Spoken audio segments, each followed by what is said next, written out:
रूप पाहता लोचनी सुख झाले हो साजनी सुख झाले हो साजनी सुख झाले हो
समचरण दृष्टी विदेवरी साधु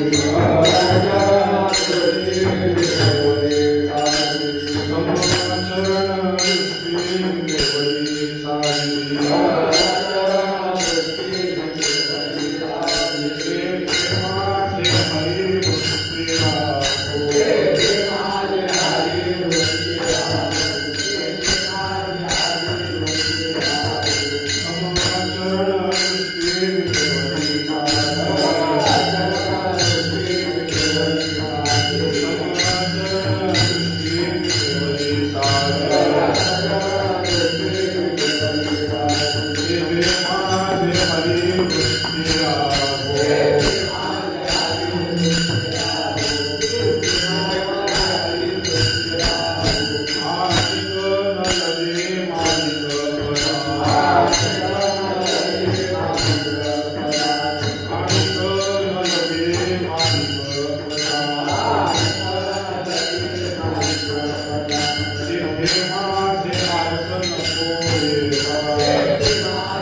तृप्ती राहो आणि कनलगे माईक पदार्थ तेथे माझे अर्थ नको देवा ब्रह्मानिक पदे दुःखाची शिराणी तेथे दुश्चित जनी झडोदेशी आणि कनलगे माईक पदार्थ तेथे माझे अर्थ नको देवा तुका म्हणे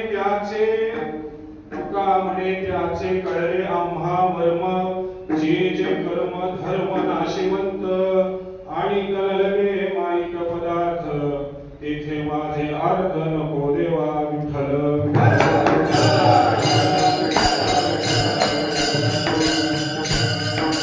पांडुरंगा करू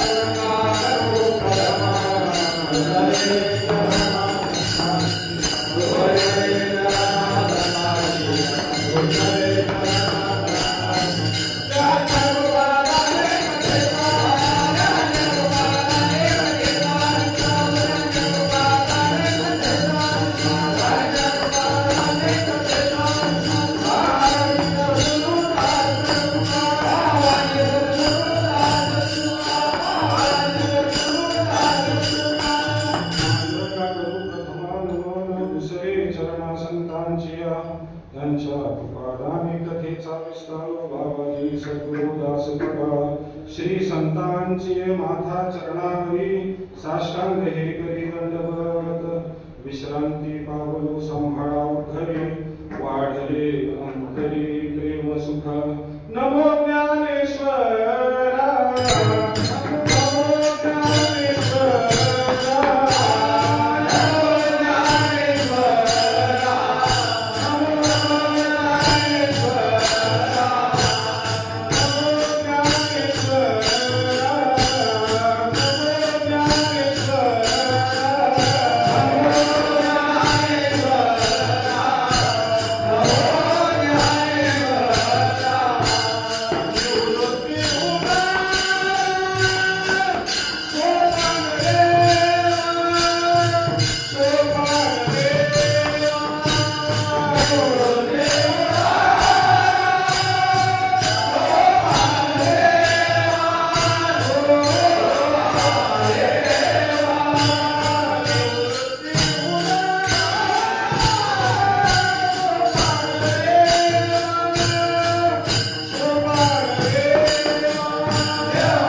तुमच्या लागलो निज चरणा अहो स्वामी तुकया देवा यावरी न करावा अभेदो विठ्ठल.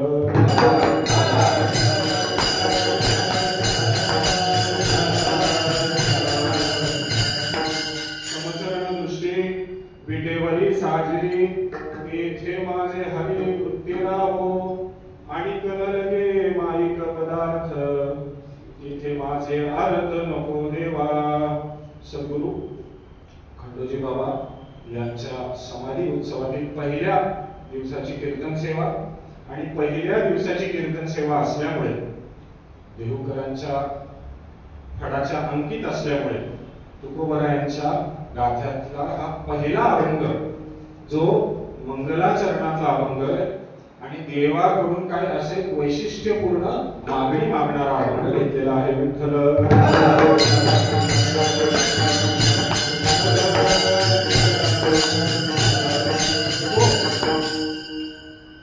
हा अभंग सर्वांच्या परिचयाचा आहे, पाठ्यातला आहे. तुकोबरायांच्या गाथ्यातील पहिल्या क्रमांकाचा अभंग आहे आणि आपण त्याला मंगलाचरणाचा अभंग असं म्हणतो.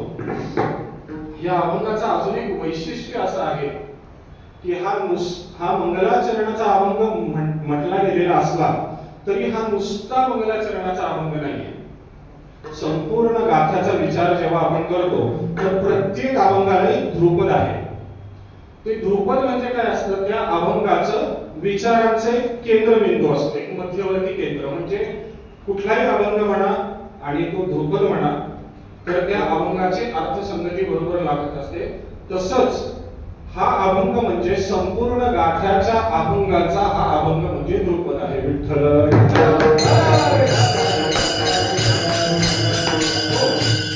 गाथ्यातला कुठलाही अभंग घ्या आणि त्यानंतर हा अभंग म्हणा, अर्थसंगती बरोबर लागून जाते. विठ्ठल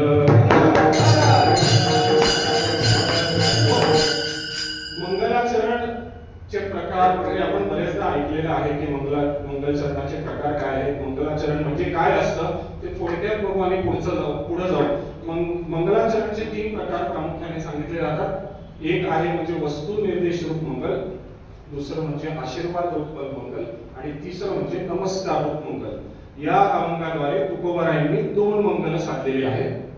पहिल्या चरणाच्या पूर्वार्धामध्ये जेव्हा ते म्हणतात समचरण दृष्टी विटेवरी साजरी, त्याच्यामध्ये वस्तू निर्देश रूप मंगल म्हणजे काय, वस्तू म्हणजे या ठिकाणी भगवंत देव, त्या भगवंत त्या देवाच्या रूपाचं वर्णन, मग ते सगुण रूपाचं वर्णन असो किंवा निर्गुण रूपाचं वर्णन असो, ते जेव्हा आपण वर्णन करतो त्याला वस्तू निर्देश रूप मंगल असं म्हणतात. तर अभंगाच्या पहिल्या चरणाच्या पूर्वार्धामध्ये समचरण दृष्टी तुकोबरायांनी हे मंगल साधलेलं आहे. उत्तरार्धामध्ये इथे माझे हरी वृत्ती राहो, तिथं आशीर्वाद रूप परमंगल साधलेलं आहे. ते कसं, आशीर्वाद रूप परमंगल म्हणजे देवाकडे किंवा गुरुकडे किंवा संतांकडे आपल्यासाठी किंवा आपल्या शिष्यांसाठी मागणं म्हणजे आशीर्वाद रूप परमंगल आहे. विठ्ठल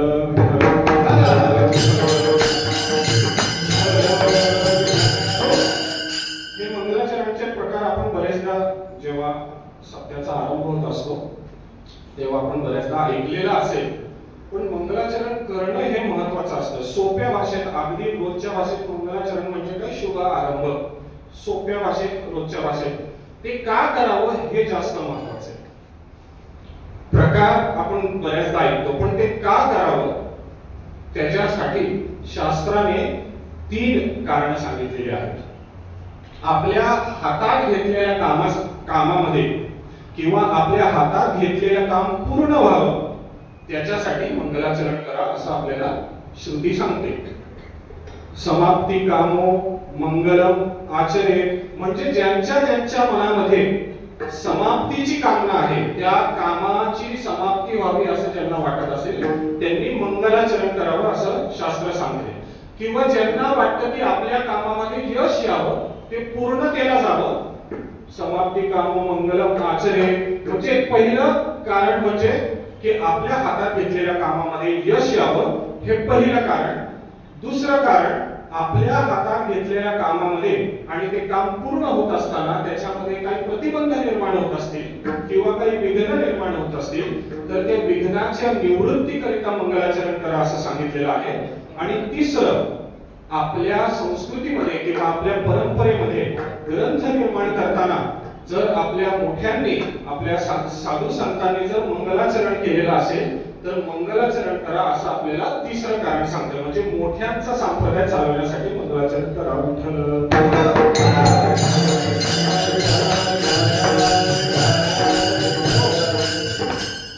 तर ज्ञानोबा आणि तुकोबारायांनी मंगलाचरण का केले असतील याचा जरा विचार करू. ज्ञानोबारायांचे मंगलाचरण प्रसिद्ध आहे. ओम नमोजी अध्याय, वेद प्रतिपाद्य प्रसिद्ध आहे. पहिल्या अध्यायामध्ये, 10व्या अध्यायामध्ये, 12व्या अध्यायामध्ये, 15व्या अध्यायामध्ये, 16व्या अध्यायामध्ये ज्ञानोबारायांनी मंगलाचरण केलेलीच आहे. ही का केली असतील त्याचा आपण विचार करतोय. तुकोबारायांनी या अभंगाद्वारे मंगलाचरण केलेलं आहे, रामायणाने केलेलं आहे, भागवताने मंगलाचरण केलेलं आहे, महाभारताने मंगलाचरण केलेलं आहे, नारायणं नमस्कृत्यं नरं चैव नरोत्तमं, महाभारत सुद्धा आपल्याला मंगलाचरण करून दाखवतं. तर हे का मंगलाचरण केलेले असते तर शास्त्र 3 कारण सांगतो, परत सांगतो.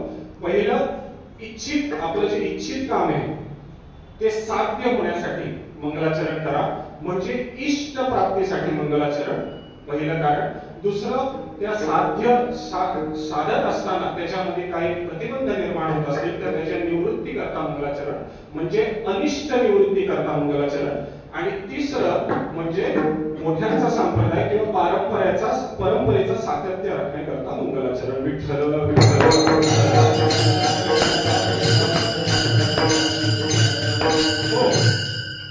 तर विचार करण्यासारखी गोष्ट आहे की तुकोबाराय आणि ज्ञानोबाराय यांना इष्ट प्राप्ती आणि अनिष्ट निवृत्ती करता म्हणजे काही काम पूर्ण करण्याकरता मंगलाचरण करण्याची गरज पडली असेल का? मला सांगा, तुकोबारायांनी कुठलं काम हातात घेतलेलं आणि ते अजून पूर्ण झालेलं नाही? सांगा मला, कुठलं असं काम आहे जे तुकोबारायांनी हातात घेतलं असेल आणि ते काम पूर्णतेला गेलेलं नाही? कुठलंच नाही. किंवा तुकोबारायांनी हा अभंग समजा लिहिला नसता, मंगलाचरण केलं नसतं तर गाथा सिद्धीला गेला नसता का? गेलाच असता. तुकोबारायांचा गाथा हा सिद्धीला गेलाच असता. किंवा ज्ञानोबारायांनी समजा ओम नमोजी अध्याय ह्याच्याने ज्ञानेश्वरीची सुरुवात केली नसते तर ज्ञानेश्वरी त्या सिद्धीला गेली नसते का? गेलीच असते ना. हे लक्षात ठेवा, संत जेव्हा एखादं कार्य हातात घेतात ते जेव्हा ते कार्य हातात घेतात त्याच वेळेला त्या कार्याची परिसमाप्ती झालेली असते.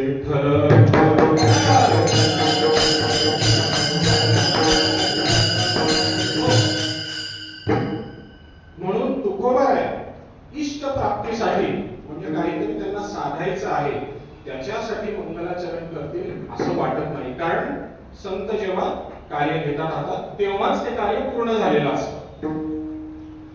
शास्त्रामध्ये अजून एक ते जे त्यांना फक्त संकल्पच करायचा असतो. संतांनी फक्त संकल्प केला तर त्या कामाची परिसमाप्ती झालेली असते. शास्त्रामध्ये ह्याला पण आधार आहे. संकल्पात एव तु तच्छ्रुतेः असं आपल्याला शास्त्र सांगतं. संकल्पात एव म्हणजे फक्त त्यांनी संकल्पच करायचा असतो. संकल्प केल्या केल्या त्या कामाची समाप्ती झालेली असते. थोडंसं उदाहरण देतो म्हणजे आपल्याला लक्षात येईल.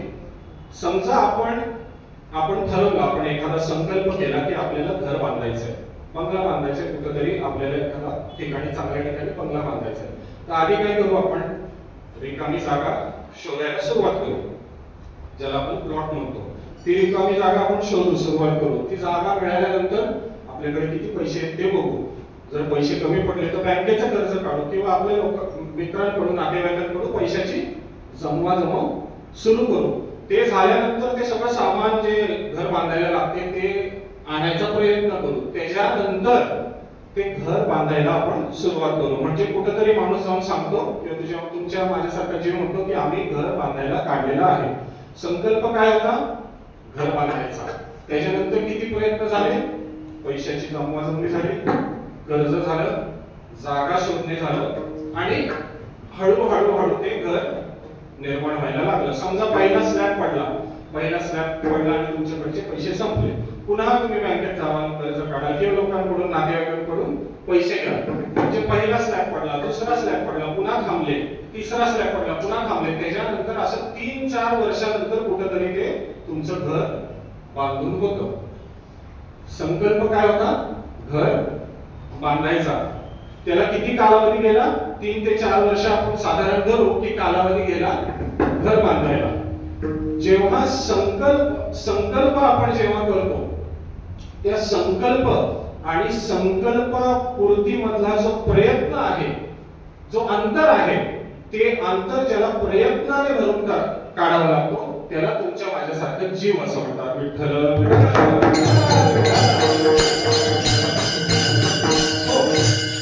संकल्प आणि संकल्पपूर्ती ह्याच्यामध्ये जो अंतर आहे, जो प्रयत्नाने भरून काढावा लागतो, त्याला जीव असं म्हणतात. असं कधी झालंय का रात्री तुमच्या मनात आलं की घर बांधायचंय, दुसऱ्या दिवशी घर बांधून झालंय? झालं का असं? कुणाच्या बाबतीत झालं का की आज रात्री मी ठरवले घर बांधतो आणि उद्या सकाळी घर तयार झालं का? नाही. थोडं पुढचं जाऊन सांगतो.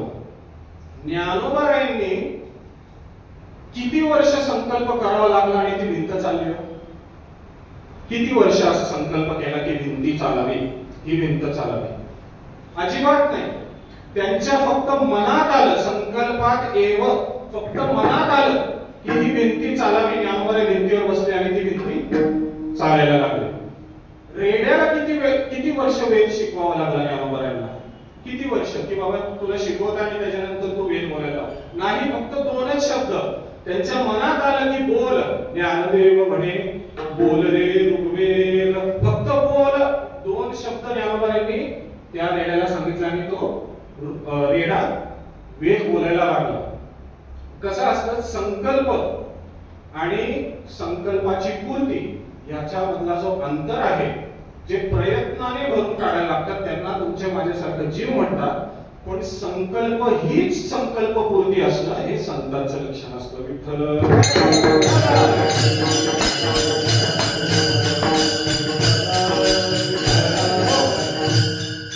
किती वेळ, किती आपण म्हणून बघा बरं एखाद्या भिंतीला बसा, एखाद्या भिंतीवर आणि म्हणा चल, ती भिंती म्हणून चल, तुझ्या म्हणण्याने मी ऐकणार आहे का? आपल्या तुम्ही किंवा एखाद्या रेड्याच्या डोक्यावर हात ठेवा बरं आणि म्हणा ती बोलायला नाही ना, तसं नाही होत. कारण आपल्याला तो प्रयत्न करावा लागतो. आणि संतांनी जेव्हा संकल्प हातात घेतात तेव्हाच त्या कार्याची परिसमाप्ती झालेली असते.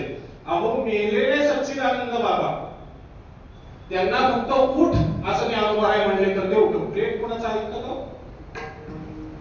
आपलीच लोक आपले घरचे ऐकतात का? हे बघा, प्रेत तर नंतर आहे. ज्ञानोबारायांनी फक्त उठ हे 2 शब्द प्रेताला म्हणजे उठ, तर ते उठून बसले.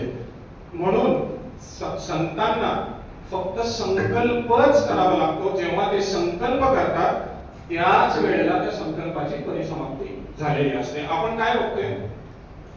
इष्ट प्राप्तीसाठी तुकोबारायांनी मंगलाचरण केले असेल का?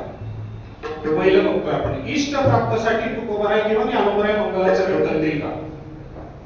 जगतामध्ये जेवढं तेवढं ज्याला इष्ट असं आपण म्हणतो ते अगोदरच तुकोबाराय ज्ञानोबारायांना प्राप्त होतं, आधीच प्राप्त होतं.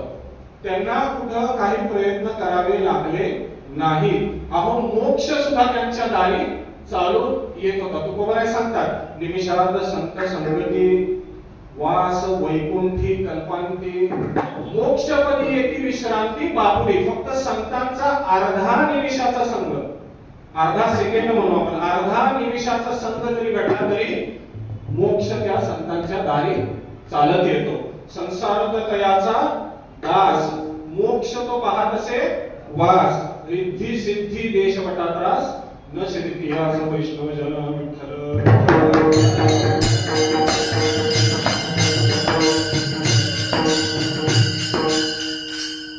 तर ज्याला इष्ट असं आपण म्हणतो ते सर्व तुकोबाराय ज्ञानोबारायांना आधीच प्राप्त झालेलं होतं. जे इष्ट आहे, सर्वांचा जो इष्ट भगवान परमात्मा आहे, तुकोबाराय ज्ञानोबाराय जसं सांगतील त्या हिशोबाने तो प्रकट व्हायचा. ज्याने ज्याने ज्याने जैसे ध्यावे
चित्ताने जैसे ध्यावे तैसे व्हावे कृपाळे. जसं जसं भक्तांनी देवाला जसं भक्तांना देव पाहिजे तसा तसा तो देव अवतार घेऊन तुकोबरायांनी ज्ञानोबरायांसाठी अवतरित झालेला आहे. म्हणजे इष्ट प्राप्ती जर तुकोबरायांना करायची असती तर इष्ट त्यांना आधीच प्राप्त झालेला आहे. म्हणून इष्ट प्राप्तीसाठी तुकोबराय मंगलाचरण करतील असं वाटत नाही. आता दुसरं बघू, अनिष्ट निवृत्ती करतात कदाचित तुकोबराय मंगलाचरण करत असतील का, तर त्याच्यासाठी एवढंच सांगेन की ज्यांच्या नावाने, ज्यांच्या स्पर्शाने, ज्यांच्या फक्त समोर असण्याने जर सर्व अनिष्टतेची निवृत्ती होत असेल तर त्यांना अनिष्टते निवृत्तीची काय गरज. तू विठ्ठल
प्रतिकूलता आहे. जर अनिष्ट निवृत्ती तुकोबरायांना अनिष्ट निवृत्तीसाठी जर तुकोबराय मंगलाचरण करत असतील तर त्यांना गरज नाही. त्यांच्या नावानेच काळ कापत होता.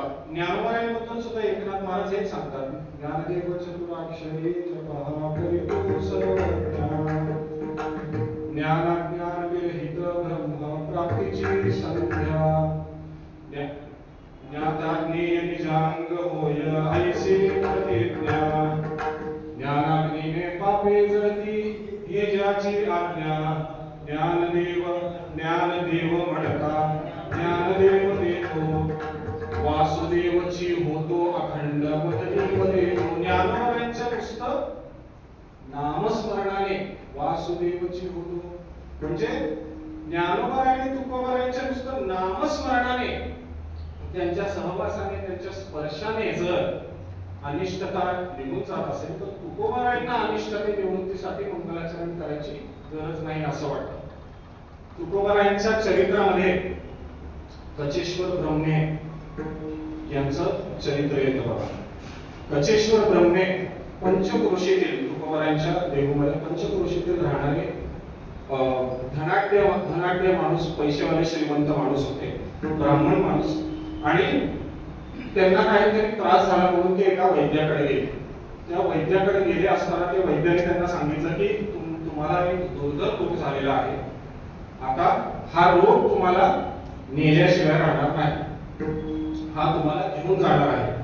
तर त्यांच्या मनात आलं की जर आपण जाणारच आहोत तर आपण कमीत कमी सर्व देवदर्शन करून यावं, सगळ्या संतांचे दर्शन करून यावं. त्या निमित्ताने जायच्या आधी सगळे संतांचं मला दर्शन घडेल, सर्व भगवंताचं दर्शन केले. मग ते गेले, पैसेवाले होते, त्यांनी गाडी केली, ते दर्शनाला गेले, पंढरपूरला गेले, तेरला गेले, सगळीकडे जाऊन आले. ज्ञानोबरायांकडे गेले, आळंदीत गेले, सगळीकडे जाऊन आले. आणि मग जाऊन आल्यानंतर ते परत जेव्हा गावाला आले त्यांनी विचारलं, मी असं असं सगळ्यांचं दर्शन घेतलेलं आहे, तुमच्या लक्षात कोण आहे का, कोण राहिला असेल का दर्शन घेण्यासाठी? तर तिथंच एक माणूस उभा होता तिथं देहूमध्ये राहणारा. ते म्हटलं तुम्ही नामदेव महाराजांचं दर्शन घेतलं ते पायरीचं दर्शन घेतलं, ज्ञानोबारायांचं दर्शन घेतलं ते समाधीचं दर्शन घेतलं, पण देहूमध्ये एक चालते बोलते साधू तुकोबाराय म्हणून राहतात, तुम्ही त्यांचं दर्शन एकदा मात्र घेऊन या, म्हणजे सगळे संतांचे दर्शन, सगळे देवदर्शन तुमचे इथले होऊन जाते. ठीक आहे म्हटले. ते कुठं राहतात? त्यांनी पत्ता विचारत गावात आले, देहू मध्ये आले. देहूमध्ये आल्यानंतर त्यांनी पत्ता विचारला की तुकाराम महाराज कुठे राहतात? घरी गेले. घरी गेल्यानंतर त्यांना कळलं, त्यांच्या घरच्यांनी सांगितलं तुकोबाराय तर इथं नाहीये, तुकोबाराय कीर्तनाला गेलेले आहेत. ते म्हणजे कुठे गेले कीर्तनाला? ते म्हणजे तुकोबाला कीर्तनाला गेले. बरं मग रात्री येतील का?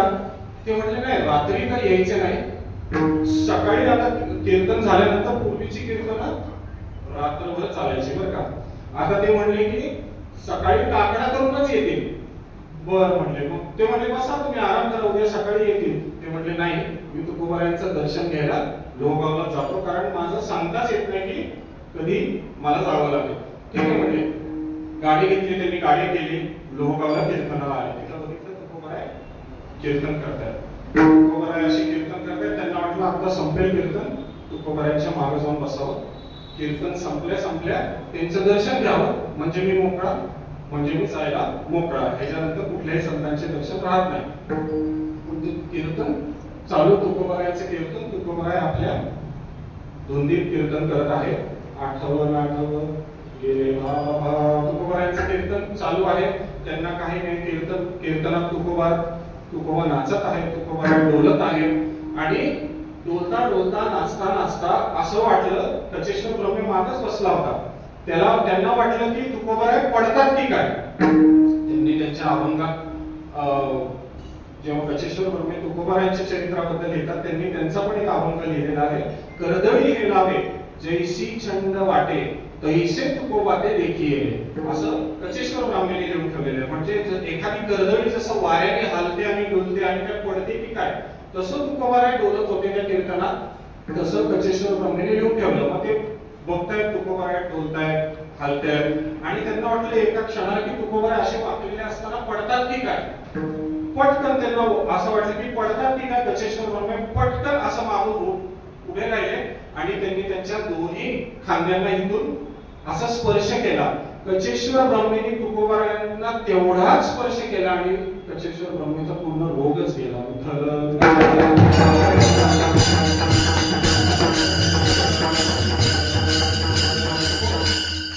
तो त्यांच्या स्पर्शाने जर एखादा दुर्धर रोग जात असेल तर तुकोबारायांना अनिष्ट ते निवृत्तीची गरज आहे असं तरी वाटत नाही.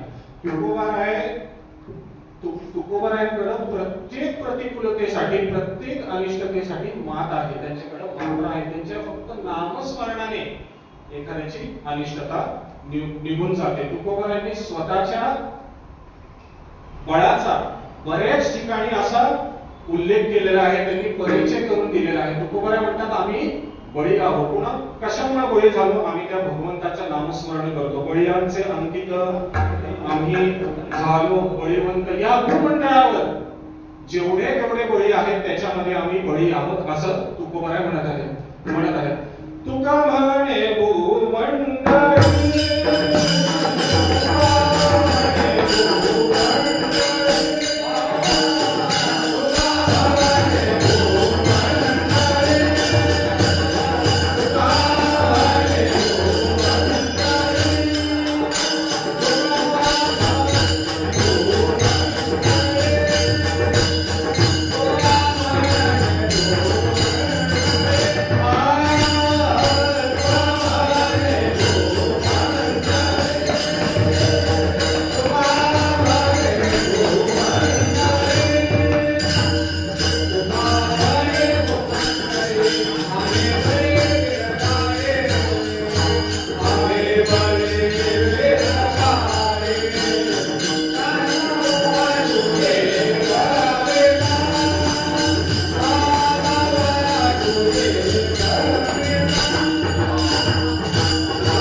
की ह्या भूमंडळावर जेवढे तेवढे बळी वीर गाडे आम्ही त्यांच्यामध्ये एक आहोत असं म्हणत नाही. तुकोबाराय म्हणत आहेत ह्या भूमंडळावर जेवढे तेवढे गाडे वीर उपलब्ध आहेत त्याच्यामध्ये आम्ही वीर आहोत. विठ्ठल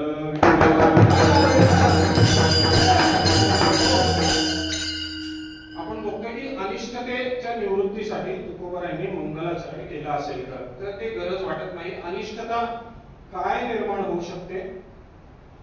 गीतेच्या 18व्या अध्यायामध्ये कर्मयोगाची सांगता करताना भगवंत सांगतात अहंकारम कामम बलम दर्पम दोषम सगळे हे दोष आपल्याला अनिष्टता निर्माण करू शकते.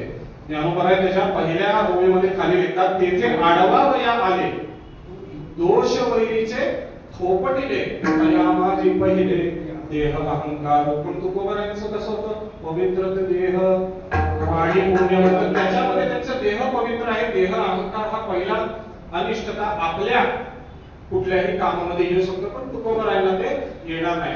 मग इष्ट प्राप्तीसाठी तुकोबाराय मंगलाचरण करणार नाहीत कारण त्यांना ते इष्ट आधीच प्राप्त होतं.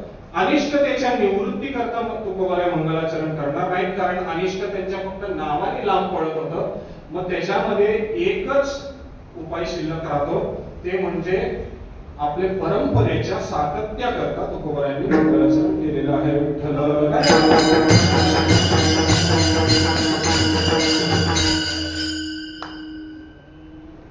म्हणजे तुकोबारायांनी बघितलं होतं की ज्ञानोबारायांनी मंगलाचरण केलेलं आहे, एकनाथ महाराजांनी मंगलाचरण केलेलं आहे, नामदेव महाराजांनी मंगलाचरण केलेलं आहे. म्हणून तुकोबारायांनी सुद्धा ती परंपरेच्या सातत्या करता मंगलाचरण केलेलं आहे.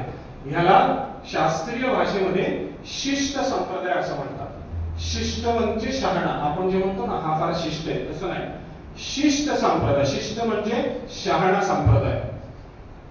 वराड प्रांतामध्ये एक गुलाबराव महाराज होऊन गेले.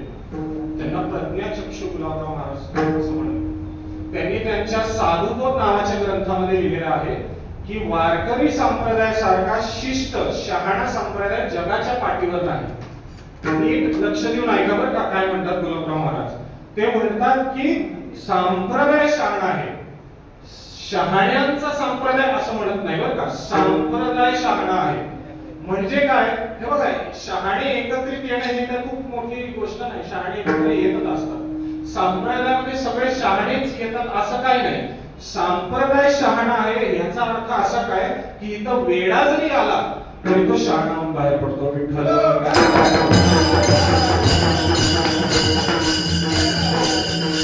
तुकोबाराय म्हणतात ना खड्डनट्ट यावे शुद्ध होऊनी जावे दौंडी पिटी भावे चोखा मेळा किंवा मूढ पापी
वेडा जरी या संप्रदायात आला तरी तो शरणावरूनच बाहेर पडतो, म्हणून याला शिष्ट संप्रदाय म्हणतात. म्हणजे तुकोबरायांनी मंगलाचरण का केलं हे आपण बघत आहोत.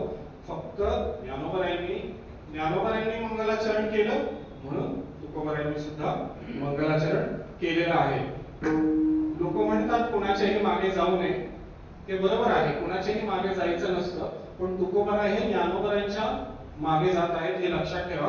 चांगल्या परंपरा हे चाललेच पाहिजे. जसं सद्गुरू खंडोजी बाबांचे समाधी उत्सव चालू आहे, ही चांगली परंपरा आहे, ही चांगली परंपरा चाललीच पाहिजे. कुणाच्याही मागे जाऊ नये. तुकोबराय स्वतः म्हणतात आंधळीची मागे, आंधळीच्या पाठी अवघेची आंधळी, तसं तुकोबराय स्वतःच म्हणतात. पण ज्ञानोबराय, एकनाथ महाराज, नामदेव महाराज यांनी मंगलाचरण आपल्या ग्रंथ निर्मितीमध्ये केलेलं आहे, म्हणून तुकोबराय सुद्धा इथे मंगलाचरण करत आहेत.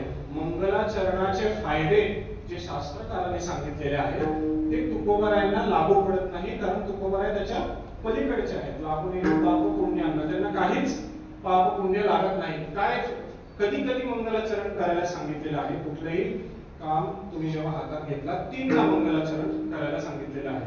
मंगलादिने, मंगल मध्याने आणि मंगल अंताने, असे 3दा शास्त्राने आपल्याला मंगलाचरण करायला सांगितलेले आहे. त्याच्याने काय होतं, सकल पुरुषार्थाच्या प्राप्तीची, सकल पुरुषार्थ प्राप्त होतं 3दा मंगलाचरण केल्यानंतर.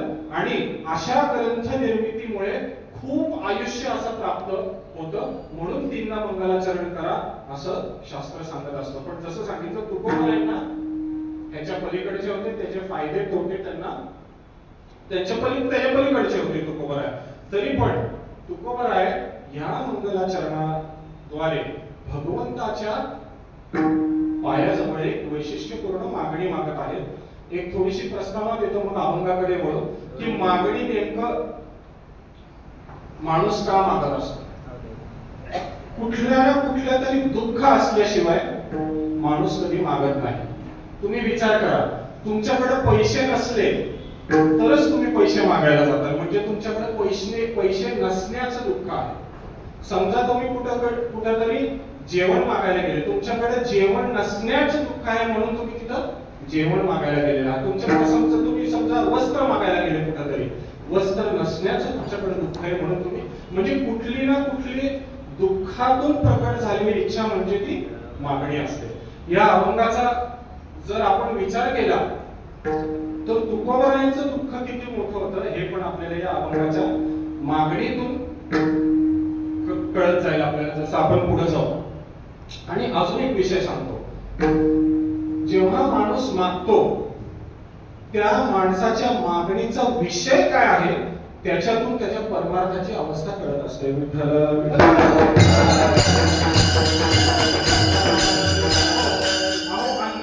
पैसे द्या हे तर लौकिकाचं, हे सांगायला सोपं आहे की लौकिक माणूस आहे, ह्याला लौकिकातला आहे. पण परमार्थात तुम्ही विशेषतः काय मागता, तुमच्या मागणीचा विषय काय आहे, त्या मागणीच्या विषयावरून तुमच्या परमार्थातली अवस्था कळत जाते. तुकोबरायांची तुम्ही सगळ्या मागणी काढून बघा, आपल्या डोक्याच्या पलीकडच्या मागण्या आहेत.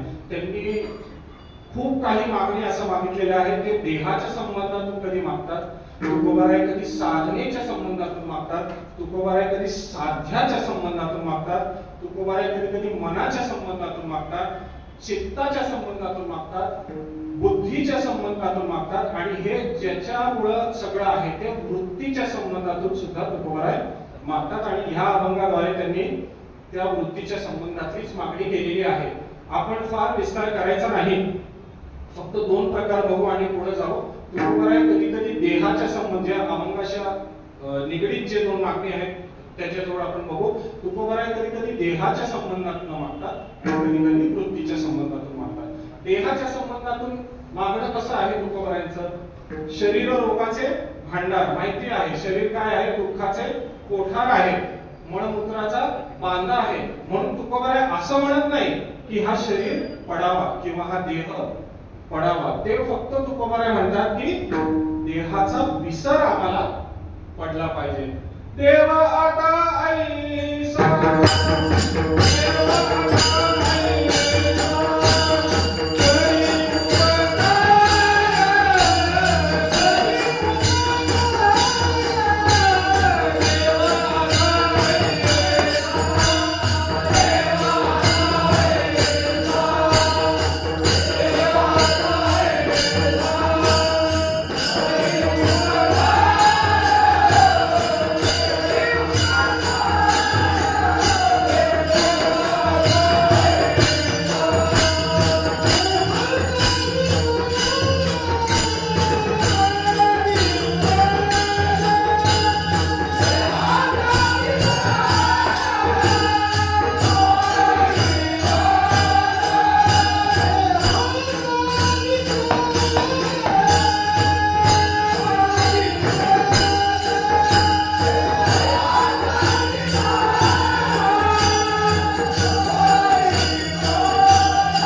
पाळीमज देहाचा विसर पाळ असं म्हणतात. देह पडावा असं तुकोबाराय मागत नाही. देहाचा नक्कीच तुकोबारायांना घेईल नवी जन्म याच्यासाठी देवाला तुकोबारायांना सारखा जन्म घ्यायचा आहे त्या भगवंताची सेवा करण्यासाठी. म्हणून देहाचा विसर पाळीमज असं म्हणतात. म्हणजे देहाच्या संबंधातली मागणी तुकोबारायांची इथे दिसून येते.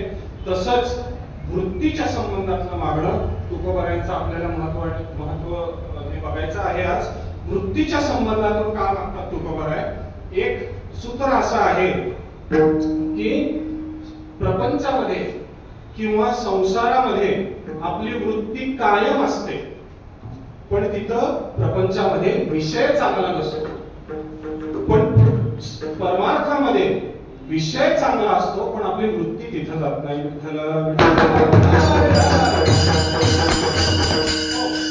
वृत्तीची मागणी तरी तुकोबारायांनी का करावी.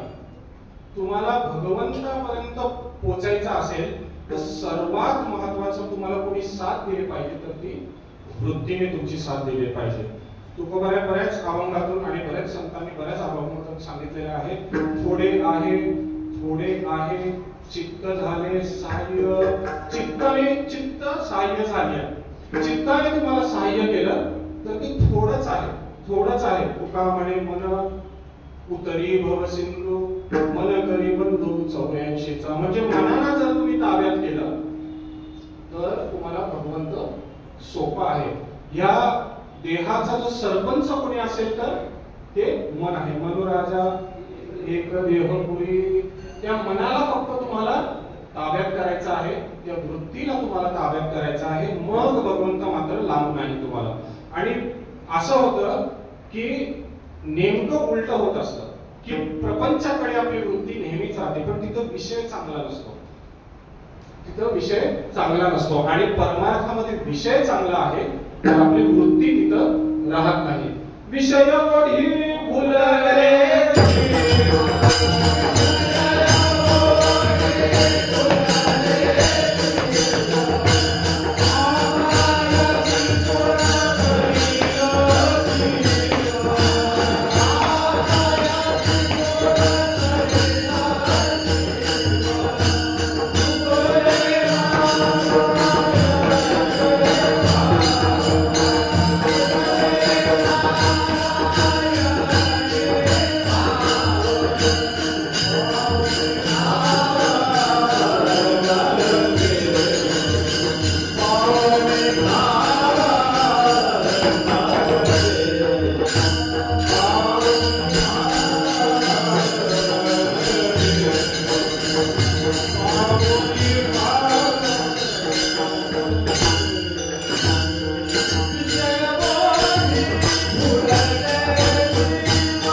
जीवाला भुलण्यासारखं होतं. तुकोबारायांची रचनेची कमाल सांगतो तुम्हाला. काय असं तुम्हाला उदाहरण कुठंच भेटणार नाही तुकोबारायांची जशी रचना आहे तशी. तुकोबारायांनी 4च शब्द वापरले तिथं.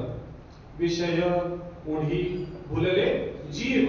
4च शब्द आहेत, पण त्या 4 शब्दांमध्ये तुकोबारायांनी 3 व्याख्या केलेल्या आहेत. त्या व्याख्या कुठल्या मी सांगतो आणि पुढे जातो. विषय, ओढी, भुलले, जीव असे 4 शब्द तुकोबारायांनी वापरलेले आहेत. ते 3 शब्दांची व्याख्या करतात. एक विषयाची व्याख्या करतात, एक भुलण्याची व्याख्या करतात आणि जीवाची व्याख्या करतात. या 4 शब्दांमधून ते कसं मी सांगतो. विषय म्हणजे काय? जीव. विषय म्हणजे काय? ज्याला बघून जीव भुलतो त्याला विषय असं म्हणतात. भुलणं म्हणजे काय?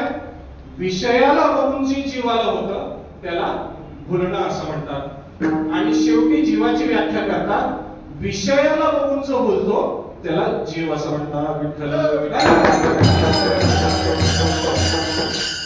तर विषय ओढी फुलले जीव. प्रपंचामध्ये विषय चांगले नाहीत.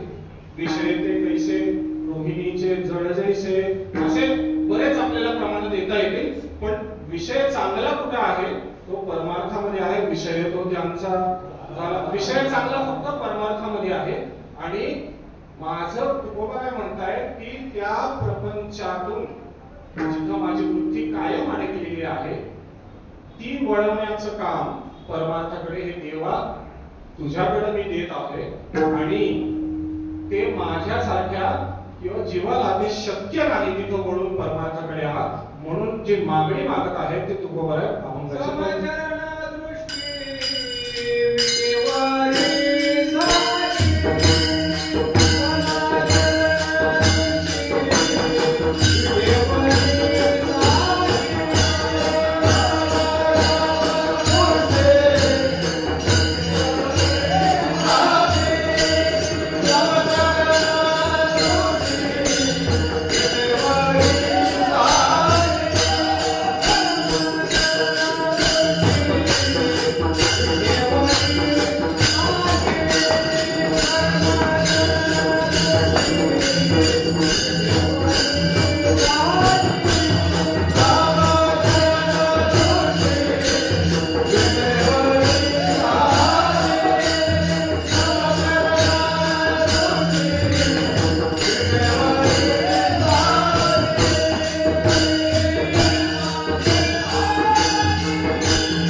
अशी मागणी करत असतील तर आपण सुद्धा देवाकडे तेच मागितलं पाहिजे.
विटेवरी साजिली तेथे माझे हरी वृत्ती राहो.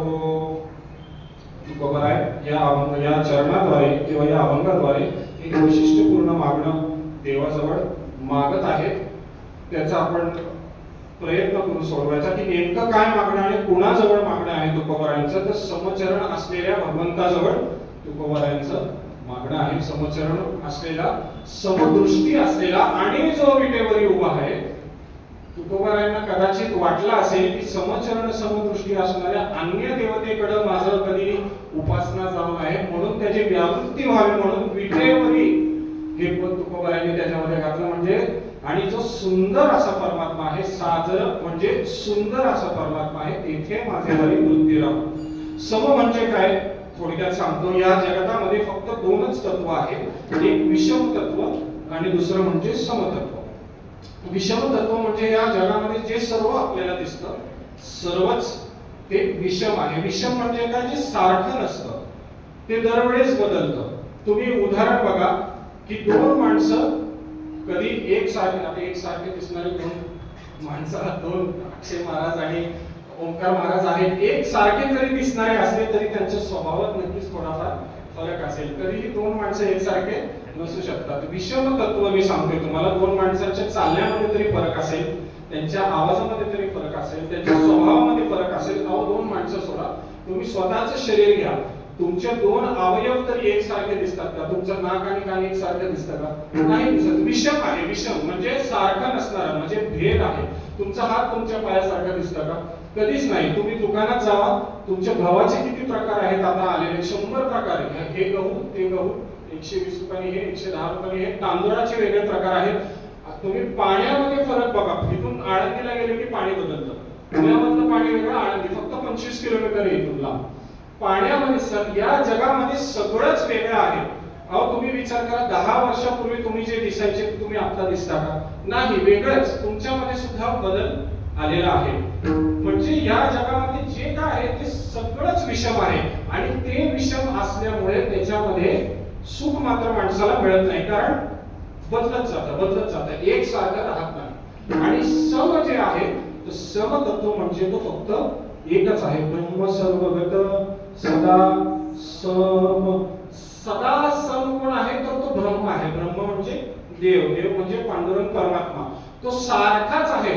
तो आधीही तसा दिसायचा, आताही तसा दिसतो. आपण कधी देवाला म्हणतो का तू बदलला? बरं का, माणसाला म्हणतो आपण. देवाला म्हणतो का कधी तू बदलला? देव नाही, तो सारखाच आहे. तो आधीही तसा होता, आताही तसा आहे आणि नंतरही तसा राहणार आहे. आपल्या आधीही तो होता, आपल्या नंतरही तो असणार आहे. सूर्य चंद्राच्या आधी तो होता, सूर्य चंद्र नसल्यानंतर सुद्धा तो तसा आहे. म्हणजे कसा आहे, तो सम आहे, तो सारखा आहे आणि तो सारखाच सगळीकडे भरलेला आहे. तो सारखा म्हणजे सारखं त्या तत्वाने तो सर्वकडे सगळीकडे तो भरलेला आहे. विठ्ठल जडे स्थळे भरला, विधा ठाम नाही बोलला, तोंडा दृष्टीने देखील पाहिला. विठ्ठलाची विठ्ठल म्हणता पाप, विठ्ठल विस्तारला.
आहे सगळीकडे तसाच भरलेला आहे, सम आहे, तो सम आहे, कधीच बदलणारा नाही, म्हणून तो सुखकारक आहे, तो कारण कधीच बदलत नाही. समाचा अर्थ असा आहे, सम म्हणजे तो सारखा.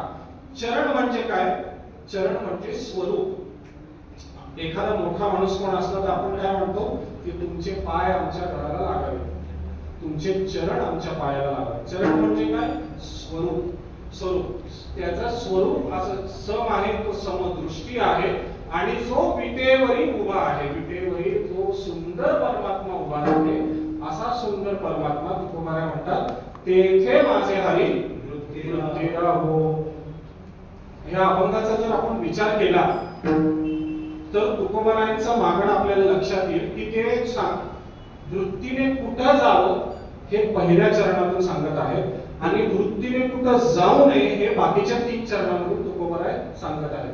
कुठं जाऊ नये हे 3 चरणामध्ये सांगतात, कुठं जावं आणि कुठं राहावं हे एकच चरणात पहिल्या चरणात सांगत आहेत. त्याचं कारण तरी काय असेल? त्याचं कारण असं की काय नको आहे ते माणसाला जास्त सांगावं लागतं.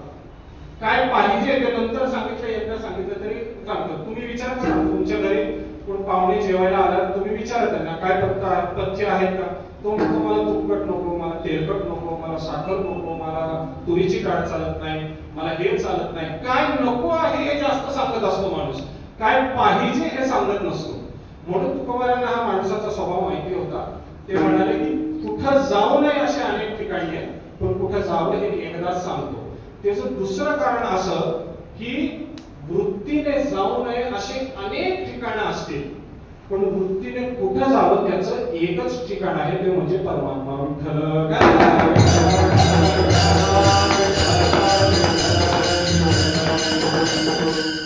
त्याचं अजून एक कारण आपण असं करू शकतो की हा अभंग पहिला अभंग आहे तुकोबारायांच्या गाथ्यातला, म्हणजे पाया आहे. त्या गाथ्याचा पाया म्हणजे पाय ठेवणारा अभंग आहे. म्हणजे परमार्थामध्ये सुरुवात केल्यानंतर कुठं जावं आणि कुठं नाही जावं ह्याची ओळख आपल्याला पाहिजे, तर आपण परमार्थ पुढे करू शकतो. म्हणून तुकोबारायांनी या अभंगाद्वारे 3 चरणातून आपल्याला सांगितलंय की कुठं जाऊ नये आणि कुठं जावं. म्हणजे परमार्थामध्ये किंवा या जगामध्ये सर्वच त्याज्य आहे, सगळं काही या जगामध्ये त्याज्य आहे आणि स्वीकारार्थ काय आहे तो फक्त परमात्मा आहे.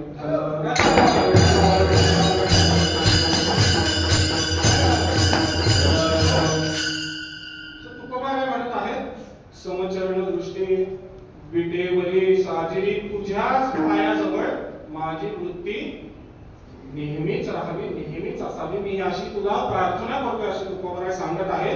देवच म्हणतोय की अरे मी तुला बाकी सगळं देतो की संसार देतो, तुला अनुकूल संसार देतो. ते म्हणतात मला अनुकूल संसार नकोय कारण त्याच्यामध्ये सर्व दुःखच आहे. अभंगाच्या दुसऱ्या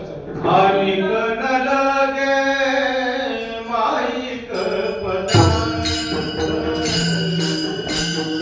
you.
कारण ते दिसायला जरी सुंदर असलं माईक पदार्थ, ते आपल्याला फसवणारा जरी असलं तरी असतो तो प्रतिकूलच. दिसायला अनुकूल असेल पण दिसायला प्रतिकूल आहे. तुम्हाला उदाहरण देतो आणि पुढे जातो. रामायणामध्ये बघा, मारीच हे कुठलं रूप धारण करून आलं होतं? सुवर्णमुखाचं. दिसायला कसा होता? एकदम सुंदर, एकदम माईक. सीतामाईंना काय झालं? सीतामाई बोलल्या त्या मारीसला बघून, त्यांना वाटलं की हा सुवर्ण मृग आहे, पण ते सुवर्ण मृग नसून ते राक्षस होतं. ते अनुकूलतेचं रूप धारण करून आलेला. आता माईक रूप धारण करून मारीक जेव्हा आला तेव्हा सीतामाई सुद्धा त्याला बोलल्या. म्हणून तुकोबाराय म्हणतात की आणि लगे माईक पदार्थ ह्याच्यातून दिसायला कसाही असू दे, या जगातलं कुठलंच पदार्थ मला नको आहे. मला काय पाहिजे? फक्त समचरण दृष्टी. मला फक्त तुझे पाय पाहिजेत, अजून काही नको. मग देव म्हणलं की तुम्हाला या माईक पदार्थाची परिसीमा म्हणजे ब्रह्मादिक पदे दुःखाची शिराणी तेथे दुष्टित झालेली सोडदेसी. ब्रह्मादिक पद अत्यंत मोहक विषय आहे बघा. ब्रह्मादिक पद कुणाला नको असं नाही. अहो, छोट्याशा मंडळाच्या अध्यक्षपदासाठी लोक भांडतात आणि एकमेकांना मारून टाकतात. ब्रह्मादिक पद, ब्रह्मदेवाचं पद तुकोबारायांना देव देत होते. ते म्हणजे ब्रह्मादिक पदे दुःखाचे, ते कुठलाही संसार असो तुकोबाराय म्हणतात, तो अनुकूलतेचा असो, तो प्रतिकूलतेचा असो, तो संसारात दुःखच देणारा आहे. म्हणून ब्रह्मादिक पदे देव म्हणतात. देव खूप हुशार आहे. असं सहज मागून तुम्ही काय देवाला मागा तो देणारा देव नाही आपला, बरं का. पण असा अडकवायला मात्र लगेच तयार असतो. तुकोबारायांना म्हणतो ब्रह्मादिक पदे देतो. तुम्हाला इथला संसार नको असेल, लौकिकातला माईक पदार्थ नको असेल, तर तुम्हाला स्वर्ग लोकातला संसार देतो. ब्रह्मादिक पद नको म्हणतात तुकोबाराय. ते कुठलाही संसार असो, लौकिकातला असो, स्वर्ग लोकातला असो, ते दुःखच देणारा आहे. देव म्हणतात की अरे तू सगळं सांगतोय मला, तुकोबाराय तुम्ही मला सगळं सांगत आहात की हे नको, ते नको, माईक पदार्थ नकोय, मला ब्रह्मादिक पद नकोय. तू सांग, तुम्ही सांगा तुम्हाला काय पाहिजे. तुकोबाराय म्हणतात मी सांगितलं ना, समचरण दृष्टी. नाही म्हणले तू एकदाच सांग की तुम्हाला काय नको आहे आणि काय पाहिजे, म्हणजे मला कळेल. ते अभंगाच्या शेवटच्या चरणात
नाशिवंत तुकोबाराय म्हणत आहेत की जे जे कर्मापासून उत्पन्न होणार आहे किंवा जे जे धर्मापासून उत्पन्न होणार आहे ते सगळंच नाशिवंत आहे, ते सगळंच संपणार आहे, म्हणून ते मला नको आहे. आम्हाला त्याचं माहिती म्हणतात.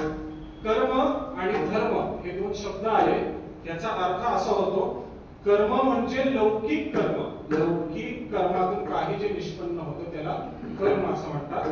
धर्म म्हणजे वैदिक कर्मातून जे काही निष्पन्न होतं त्याला धर्म असं म्हणतात. म्हणजे ह्याच्यातून सर्व जे म्हणजे तुकोबाराय म्हणत आहेत की मला धर्म सुद्धा नको आहे.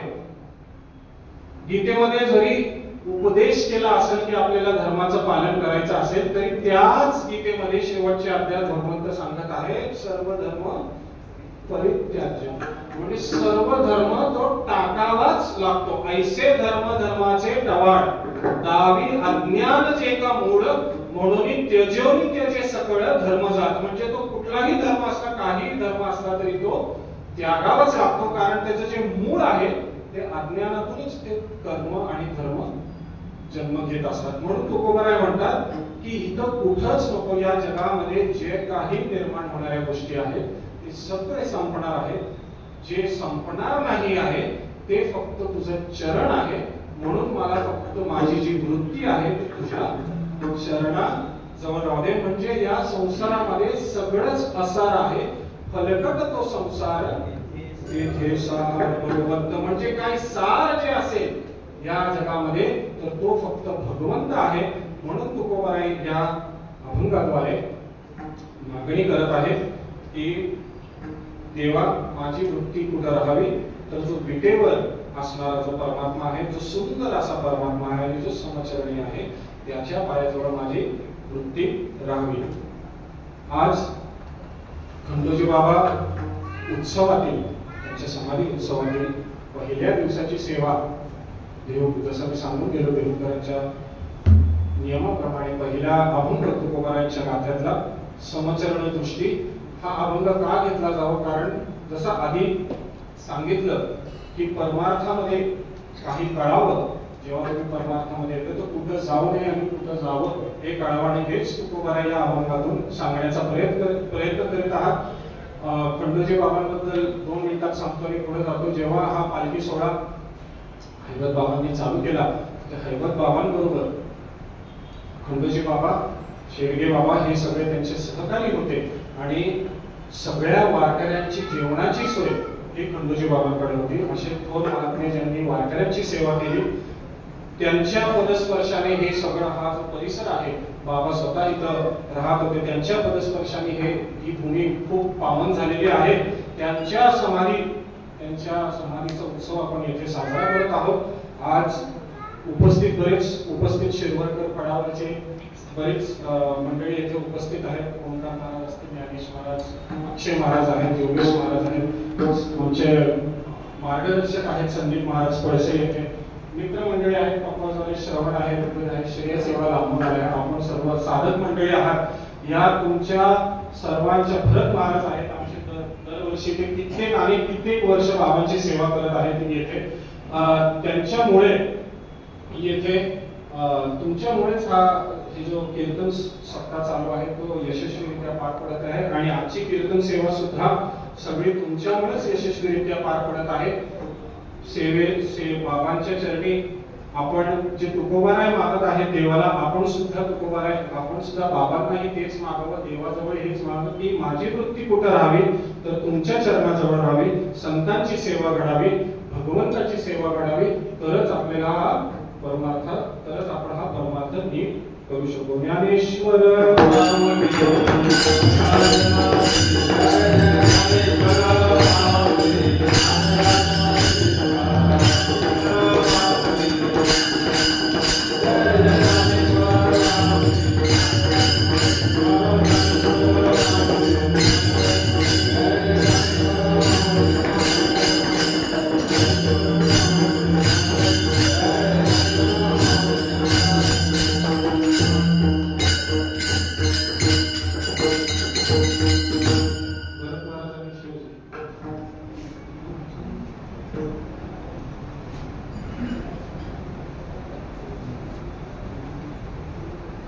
तुका म्हणे त्याचे कळले आम्हावर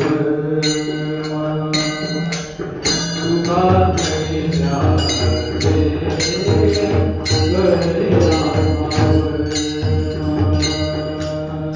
तुका म्हणे त्याचे कळले आम्हावर तुका म्हणे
Shiva